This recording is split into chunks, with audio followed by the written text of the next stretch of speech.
What's going on, everybody? Once again, this is the show. The show. That's right. BG is in the building. King and the gentleman. We got Donna D in the building. Donna D. I'm here. He's a special guest. Y'all get used to her. You're going to start seeing Donna D. Today's topic, we'll start talking about something that we really need to get to the bottom of. It's the dumbest problem that we have in the world today. That being said, it's also the biggest problem. I agree. And we as people need to really think. I'm going to speak on it. D. Newest addition to the crew. Jamie Lamar, Donna D, y'all old friends. That's correct. That's correct. Before we dive into our topic, why don't y'all give everybody a little history about y'all? How'd y'all become friends? Because as I understand, y'all are very good friends. Yeah. Very good friends. Today we're talking about racism. And We Donna had D, who's obviously the Jamie Lamar, who's obviously black male. Obviously, there's also probably a good significant age gap. yes. And they're very good friends for a long time. Give us a little bit of that. Well, we met. We'd known each other quite a long time, right, Jamie? But when we really became good friends was one day I was at the car wash and we were talking and all of a sudden he got this look on his face and I thought, oh, what's coming now? And he said, do white people talk about black people like we talk about y'all? That question there is basically the springboard for the relationship and where y'all are today, and ironically, the episode today. So that history is fitting. Give us a little more, and then we'll go ahead and get into that. Is that accurate? Is that accurate? Yeah, just like that. And do you remember what I said? you kind of laughed at it. And we just kept kind of talking from there. Known her for a while in past, and I already knew she was a truthful person. Donna don't tell a lot. She don't really sugarcoat in it. She don't really have a fear, but y'all gonna learn Donna. I'm going to try to keep it down and not show out like I sometimes do. I want you to do it. These friends, Jamie this my show is about that. And I've been talking to her, and I feel like she's going to come around. She's going to do what she feel like she needs to. Jamie show out sermon. Yeah, hey, In the house. supposed to be in it. That's the way it is. I just can't understand why people can't get along with each other. I mean, I'm not prejudiced unless you want to say, I don't like some white people. I'm prejudiced. But everybody, I think, is going to have a certain amount of prejudice. Quite a few. To do with the color. It has to do with what they did. Not the color of the skin, but the nature of the heart. I've walked all percent, and even that took me through different phases of how I looked at you people. So the animosity of it, things that people been through, a certain point of view, I feel, and I guess I understand. I feel like we hold on to what probably wouldn't be there no more. I think a lot of white people, I think it's hard for us to know which ones we can actually trust. But you see what I'm saying? Because That's interesting because when we're talking about racism, I feel that way about everybody. I feel like that's the way that Regardless of the color of the skin. yeah. I go outside and I look at people in today's day and age, The rest of it, male, female, even some youth, selfish world we live in. Well, and I think everybody needs to learn to talk about it and be honest with the way they feel. I know prejudiced people that are prejudiced against blacks. Mm. And just like I get on to Jamie here and BG because they think that, and y'all gonna laugh at this. We already I'm laughing. saying. to do what you gonna say. But they call each other the N-word, and I think it's horrible. I mean, and he can be on the phone and have him on speaker, and the next thing you know, when he's talking, and I don't even know who it is, maybe. And then they start in this, in that, and I do not like that word. So I want y'all to stop. I feel like it's disrespecting yourselves, the brown people. And a lot of black people feel like that too. I feel like that's not the reason why I do it. The reason why I do it because I've been doing it so long, it just slips right off. Feel free. I call my homeboy my N-word. I'm like, hey, what's up, my nigga? You know what I'm saying? And just say, hey, what's up? It's been from the ground up. At one time, It was a word that was used, and it's still now used in that same way. At one time, it was a word used to be, to put us down or make us feel lesser than, and we couldn't do nothing. We had to be. So it's a lot of us that, when you adapt from the streets and become what it was, you almost have to become what it was. And we did. So the mind frame to a lot of black people was, since you calling us the N word, we might as well act like one. Well, we wouldn't act like one unless somebody called us the at any given time. Why did he think that's all right? I didn't say it was all right. It's almost like I probably do need to stop saying it. With me attempting to. I've been doing this so long, it's going to slip right out of. But then again, white people were taught to be prejudiced against black people. Right, And still are.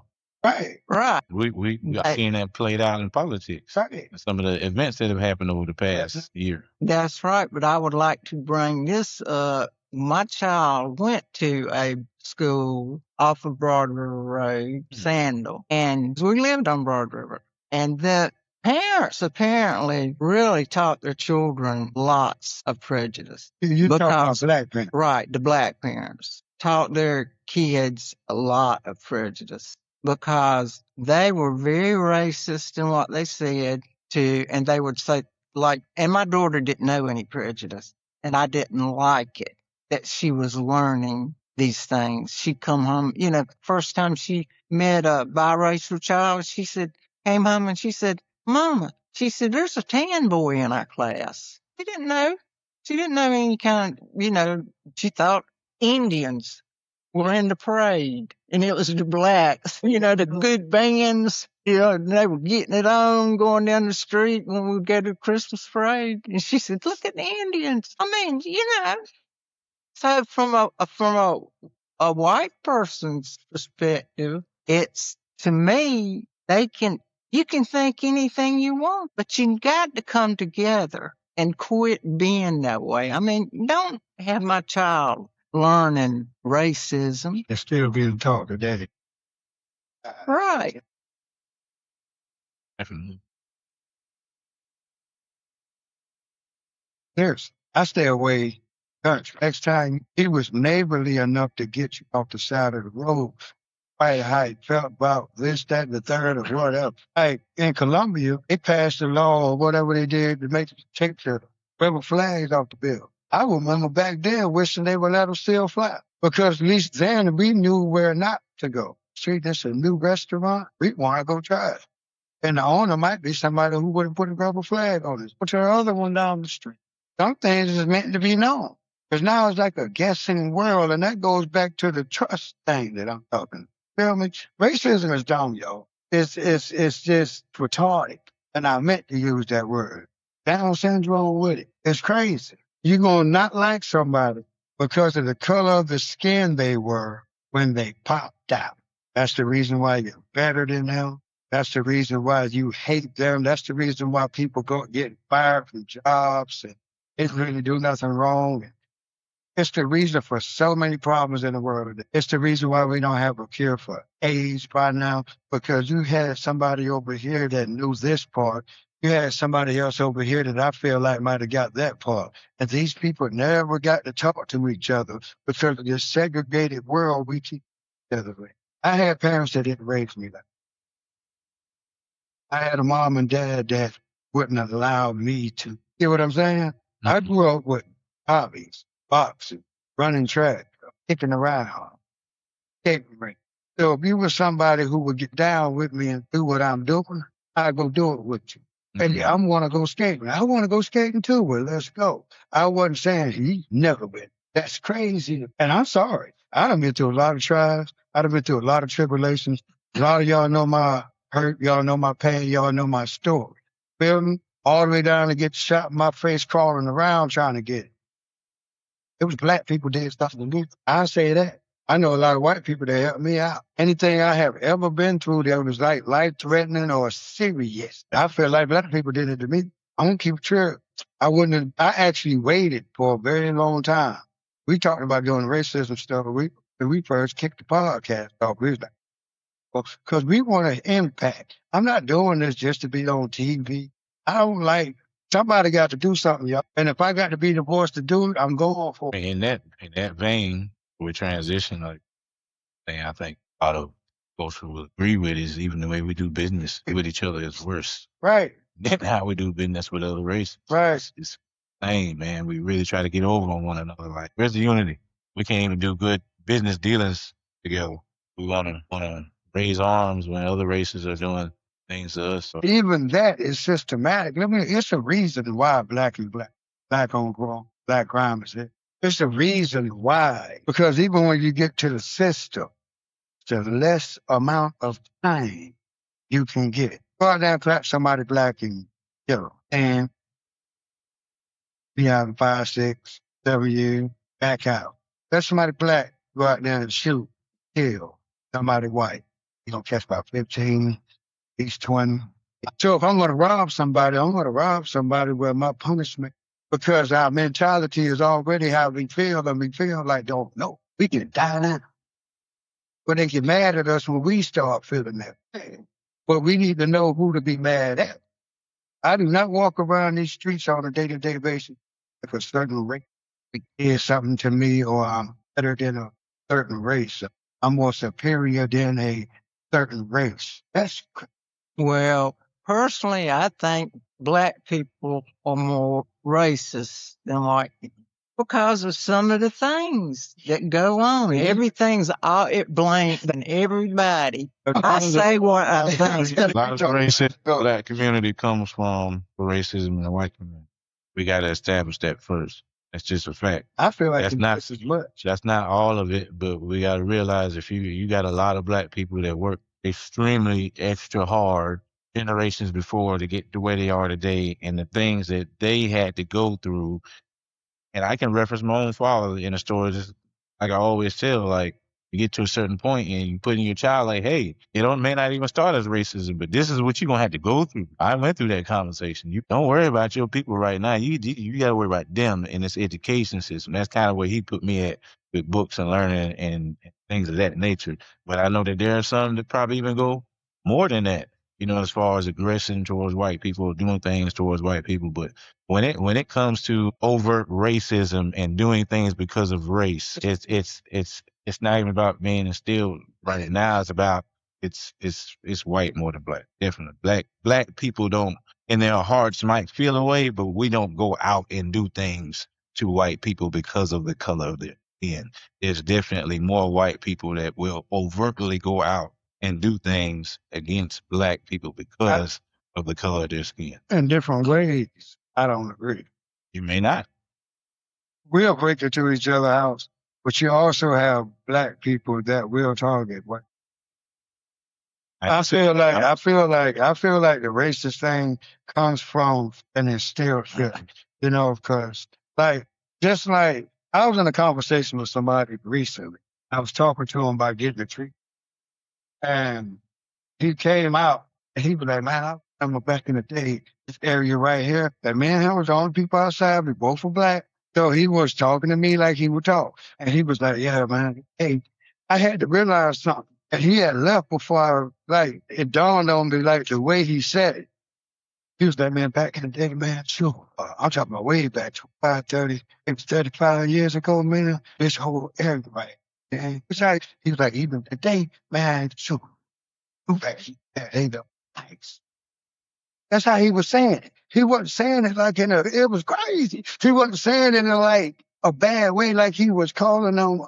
It was like it was his natural name for him. He was talking about how to keep it all nice. He wasn't saying bad stuff. It just was the word he was using every time he talked about it. He was older black guy. It's instilled in him.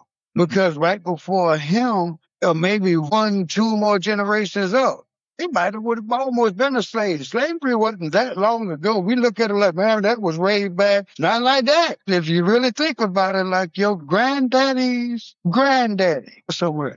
That's not no whole bunch of way down through there. So a lot of it has just been passed down and passed down. You got kids who got parents that we hear them talk about.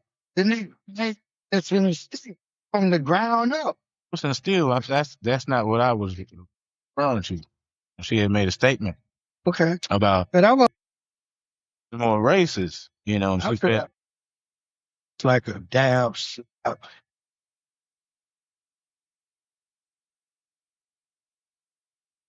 It's a different. black people aren't bold enough especially in certain We- pockets of the yeah. country, black people can't go. We can't go, period. I We may agree. not leave. They're bold enough in those places. Oh, there's no way this nigga coming through here. But we ain't got no towns like that where they can't come through. Maybe in our heart, we got some neighborhoods. We got some neighborhoods now. We got some cities. But even when they walk through certain neighborhoods by themselves, they kind of be safe. Something could Safer than.